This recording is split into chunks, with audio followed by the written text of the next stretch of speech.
जय श्री सद्गुरुदेवाय नमः। जय श्री गणपति देवाय नमः। ओम क्रीं कालिकाय नमः। श्री कालिका पुराण 38वां अध्याय नर का असुर अभिषेक वर्णन। मार्कंडेय जी बोले, इसके बाद उस श्रेष्ठ राजा जनक ने महर्षि गौतम के द्वारा मनुष्योचित विधि से उस बालक के संस्कार संपन्न कराए। वह मनुष्य का सिर अपने सिर पर धारण किए हुए था, इसलिए मुनियों ने श्रेष्ठ गौतम ने उसका नाम नरक रखा। उपयुक्त नामकरण संस्कार के पश्चात उसके मुंडन पर्यंत अन्य संस्कार उन मुनि ने ऋग्वेद, यजुर्वेद और एवं सामवेद के मंत्रों द्वारा शार विधि से संपन्न कराया। उस राजा के घर में वह नरक नामक पृथ्वी का पुत्र दिनों दिन विशेष शोभा को धारण कर शरद ऋतु के चंद्रमा के समान बढ़ने लगा। वह राजा स्वयं उस बालक को मानवीय भावनाओं से युक्त कराते थे तथा उन्होंने गौतम ऋषि के पुत्र बुद्धिमान शतानंद द्वारा उसे नित्य क्षत्रियोचित एवं मनुष्योचित भावनाएं ग्रहण कराई। उसी प्रकार पृथ्वी देवी भी धात्री के वेश में उस पुत्र को नियंत्रित कर मानवीय शुभ चरित्रों को ग्रहण कराती थी। जो ही पुत्र उत्पन्न हुआ त्यों ही स्वयं पृथ्वी ने भी माया से मनुष्य रूप धारण कर राजा के अंतःपुर में प्रवेश किया। हे द्विश्रेष्ठों, वहां प्रवेश कर वह देवी राजा की अनुमति से कत्यानी नामक एक प्रौढ़ा के रूप में उसकी धाय बन गई।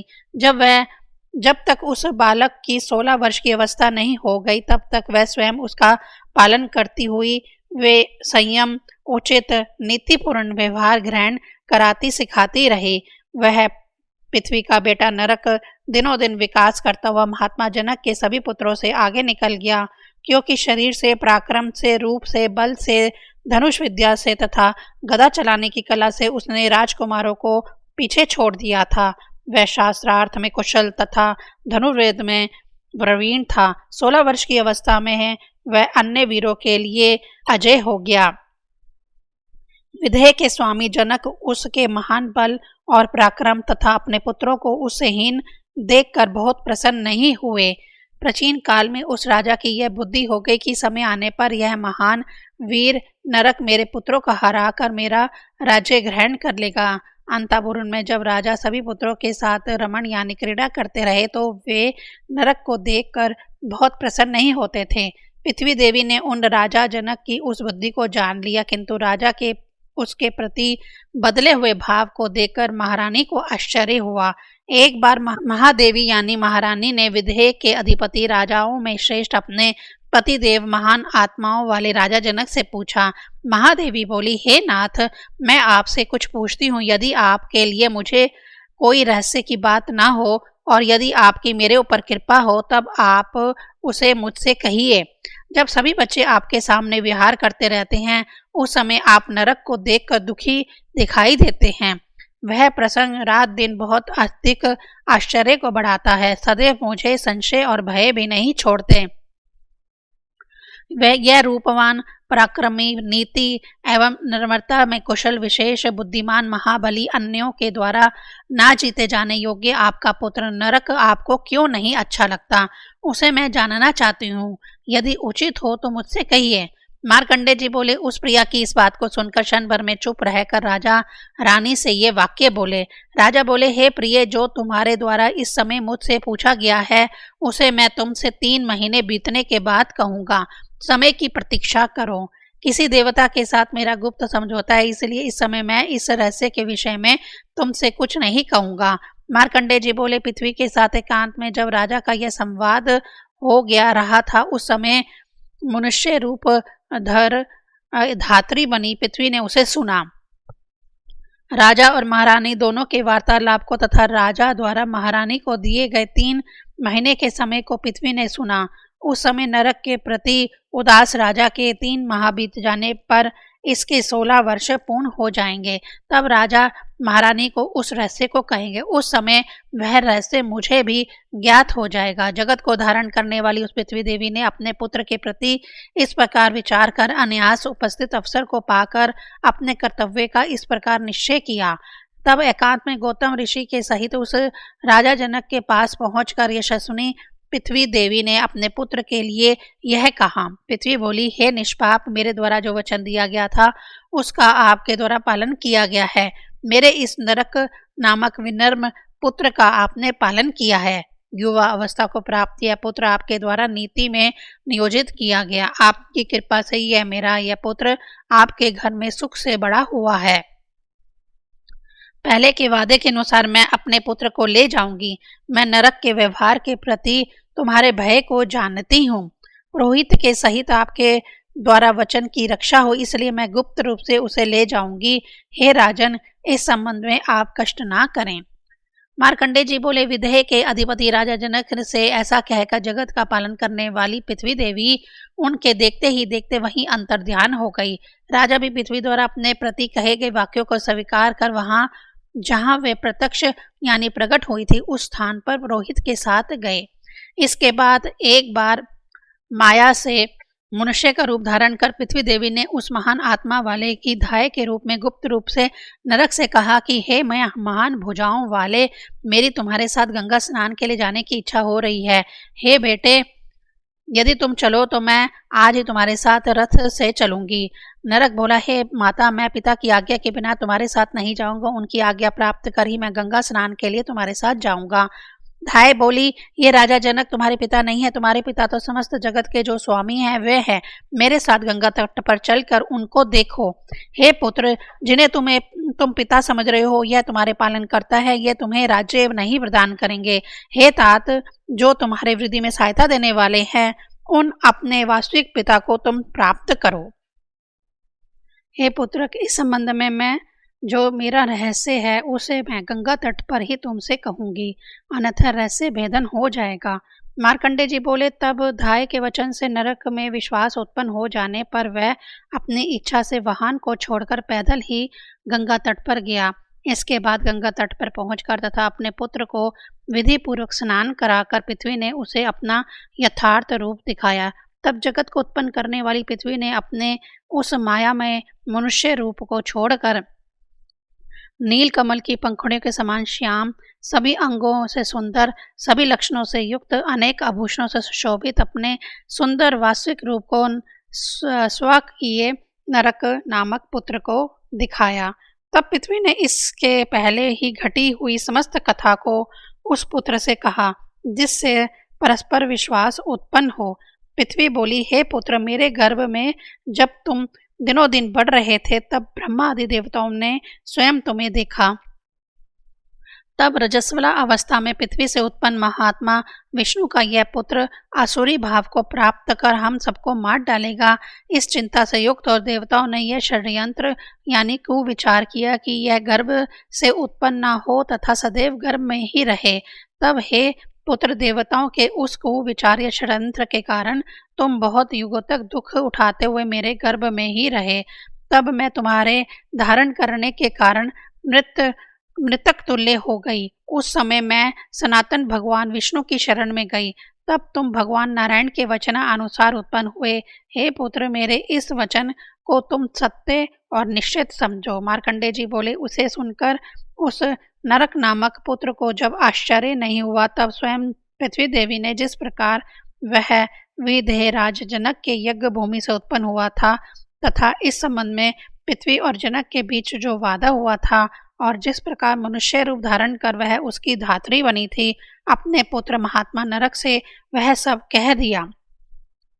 इसके बाद पृथ्वी ने पुनः जब नरक से इस प्रकार की बातें कही तो उनके वचनों को सुनकर थोड़ा संशय युक्त हो नरक ने कहा। नरक बोला, यदि इस प्रकार तुम्हारे कथनानुसार मेरे पिता भगवान विष्णु हैं तथा माता तुम पृथ्वी देवी हो, तो मुझे विश्वास दिलाने के लिए स्वयं भगवान विष्णु ही पधारें। हे शुभ स्वरूपा पृथ्वी, यदि स्वयं वह लोक के स्वामी भगवान विष्णु मुझसे कहें कि मैं तुम्हारा पिता तथा तुम मेरी तुम्हारी माता हैं, तब मैं तुम्हारे वचन का विश्वास करूं। तुम्हारे द्वारा धात्री के मनुष्य रूप में मेरा पालन किया गया है। यदि वह तुम्हारा रूप है तो मैं तुम्हारे उस रूप को देखना चाहता हूँ। पृथ्वी बोली, हे पुत्र, मैं जानती हूँ कि मैं तुम्हारी माता हूँ। मैं जगत का पालन करने वाली पृथ्वी देवी हूँ। मेरा यह रूप जो सभी देखते हैं वह मिट्टी का बना हुआ है। हे महाभाव, तुम्हारे पिता अविनाशी अच्युत जगत के पालन करता भगवान नारायण हैं, जिन्होंने वराह रूप धारण किया था। प्राचीन काल में उनके द्वारा ही तुम्हारा मेरे गर्भ में आधान किया गया तथा तुमने मेरे गर्भ में निवास किया। समय आने पर तुम्हारा जन्म हुआ एवं इन राजा जनक द्वारा तुम पाले गए हो। मार्कंडे जी बोले, तब धनुर्धारी नरक उनके उपयुक्त वचनों को सुनकर हर्ष और शोक दोनों से ही भरकर पृथ्वी देवी से इस प्रकार बोला। नरक बोला, मैं पहले से किसी माता को नहीं जानता और तुम माता मैं हूँ ऐसा कह रही हो। इसी प्रकार तुम्हारे पिता विष्णु हैं यह कह रही हो, जबकि मैं किसी पिता को भी नहीं जानता।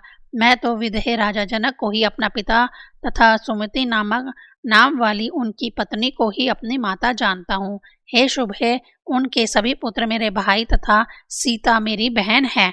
महारानी सुमति मेरी माता है, यही निरंतर संसार जानता है।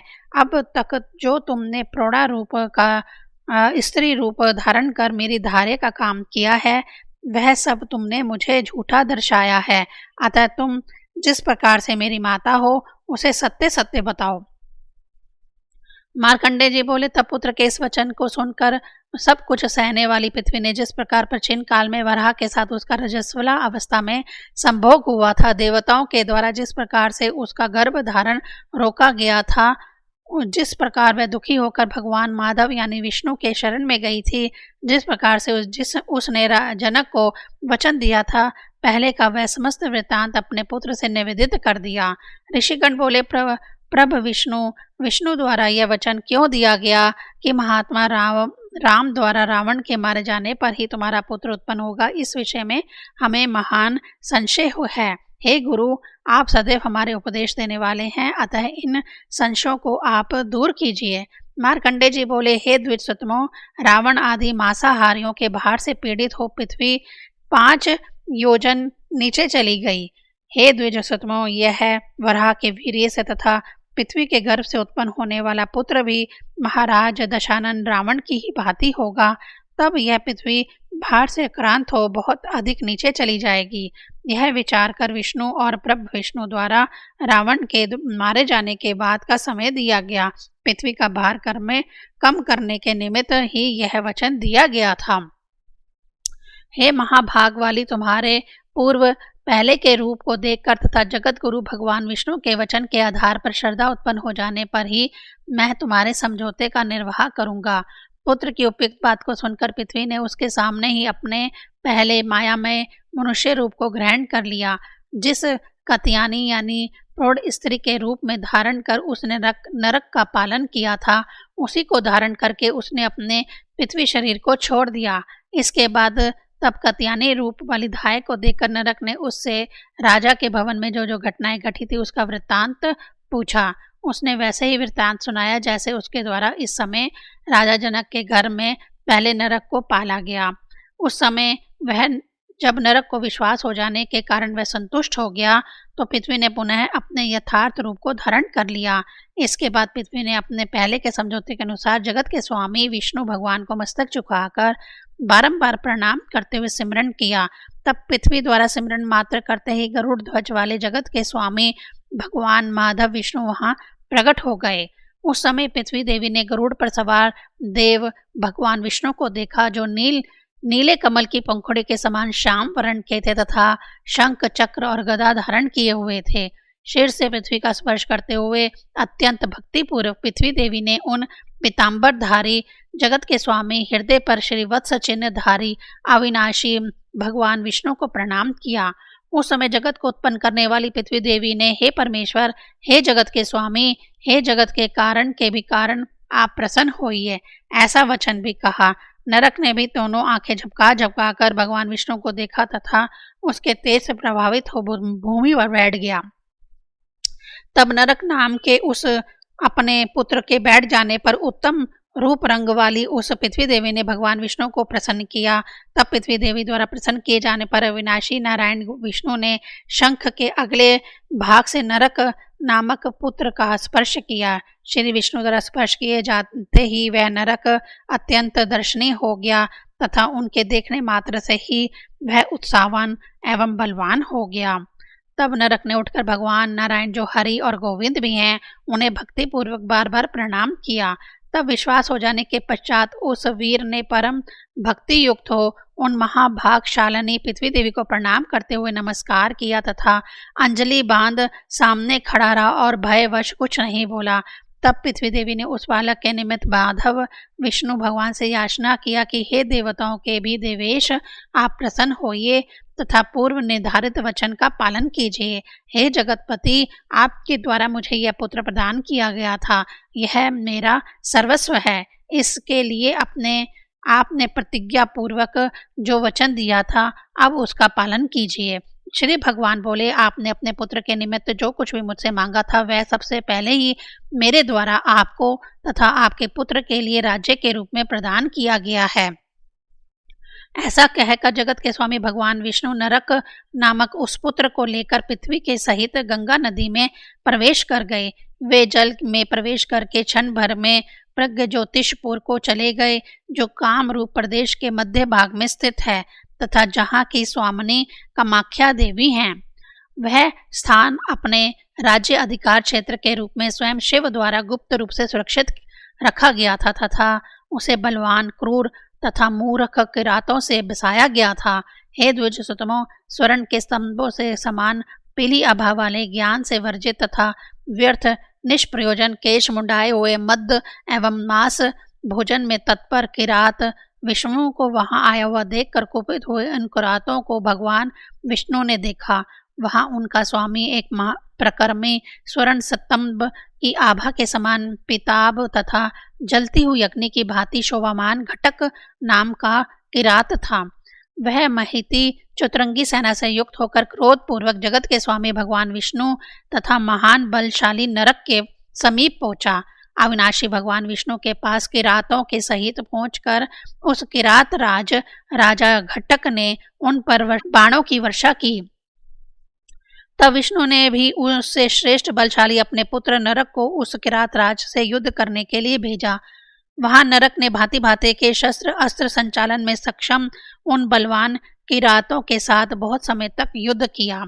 तब उस बलशाली नरक ने भल्ला नामक बाण लेकर उसे धनुष की डोरियों से समयोजित कर किरात राज घटक के सिर को काट दिया।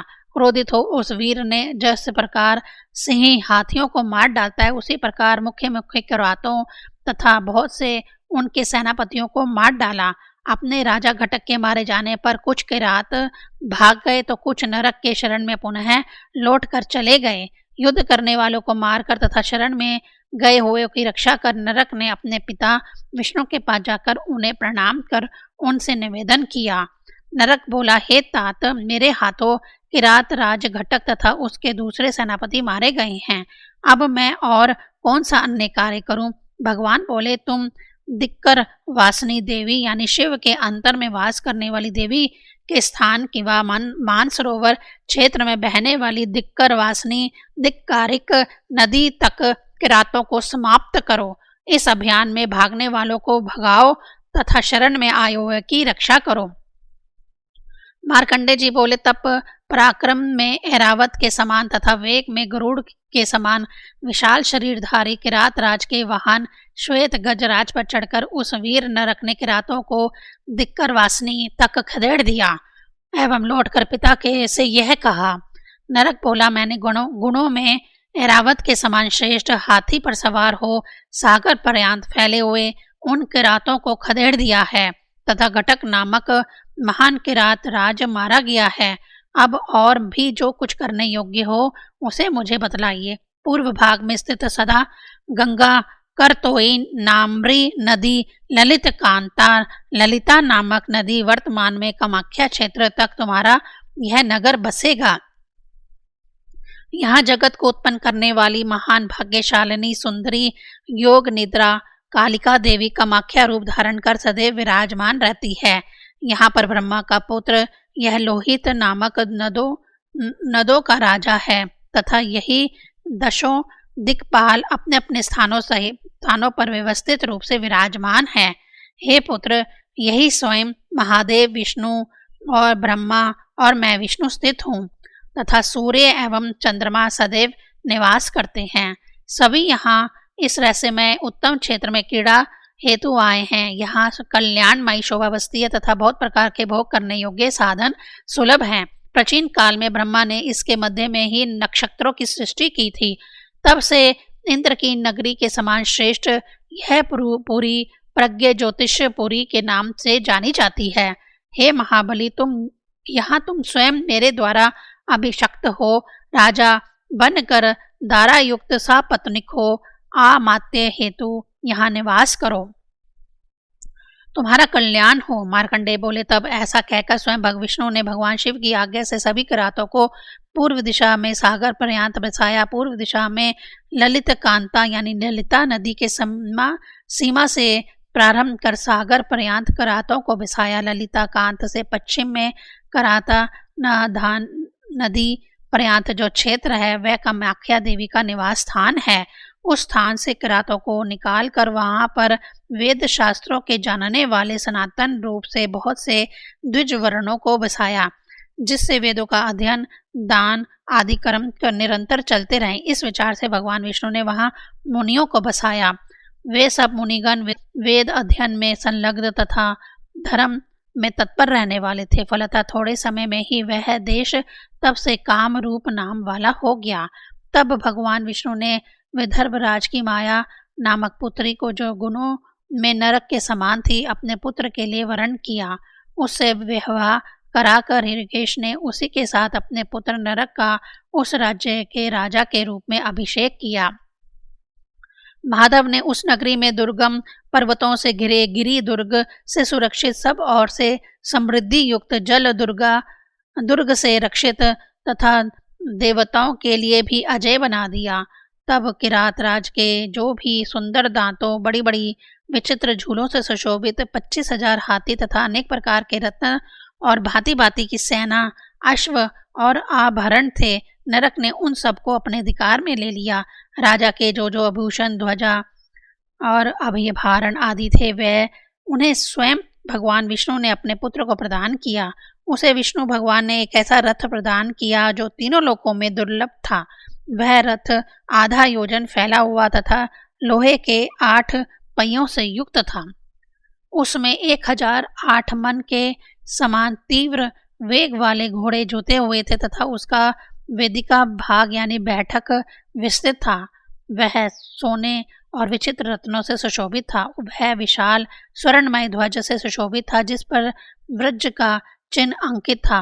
वह सोने के दंडों वाली पताकाओं से संपन्न था, जिसका कुंवर विदुरे मणि से बना हुआ था।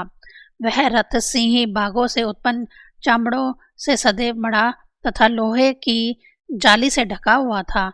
किंकर्णियों के समूह की मालाओं से सजा और बहुत प्रकार की मायाओं वाले सब प्रकार के आयुधों से सजा युक्त था। उन्होंने उस नरक को सभी शत्रुओं का विनाश करने वाली ज्वाला समूह से जलते हुए अंगों वाली शत्रु रूप बाढ़ में जलाने के लिए अग्नि स्वरूपा शक्ति प्रदान की। ईश्वर यानी भगवान विष्णु ने इस महात्मा नरक के लिए उसके कल्याण हेतु पृथ्वी के सामने यह वादा किया। भगवान बोले, तुम अपने प्राणों पर संकट आए बिना कभी भी इस शक्ति का प्रयोग नहीं करोगे, विशेष रूप से मनुष्य के ऊपर तो नहीं ही करोगे। यह विदर्भ देश ही की तुम्हारी सुंदर पत्नी गुणों में तुम्हारे समान होगी तथा तुम्हारे जीवन पर्यंत तुम्हारा साथ देगी।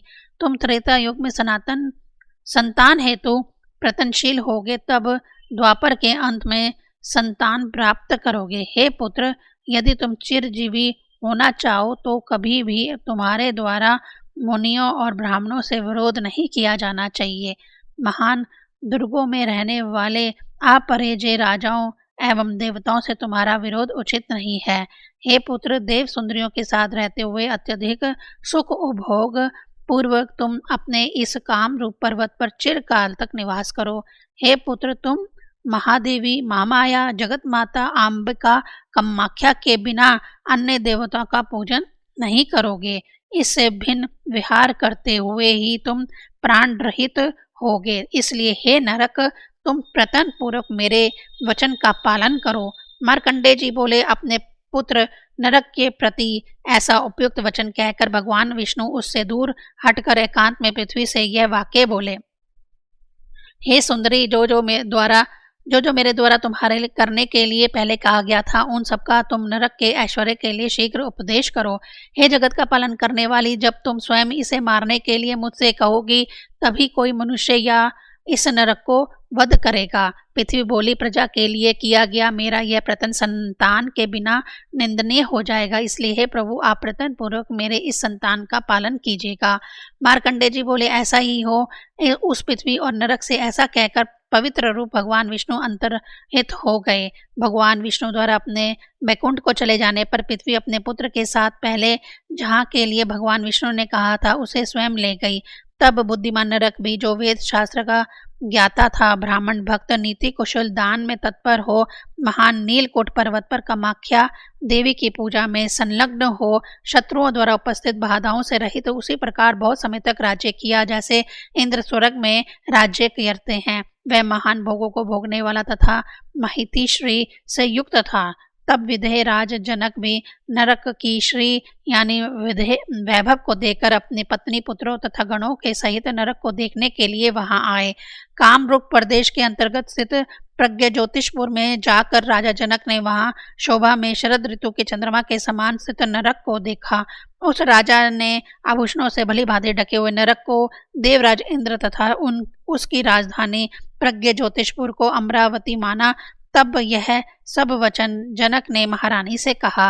जनक बोले, यही तुम्हारे द्वारा पाला गया नरक नामक पुत्र है। सूकर रूपधारी जगत के स्वामी विष्णु तथा द्वारा पृथ्वी से उत्पन्न इस प्रिय एवं उपयुक्त पुत्र को देखो।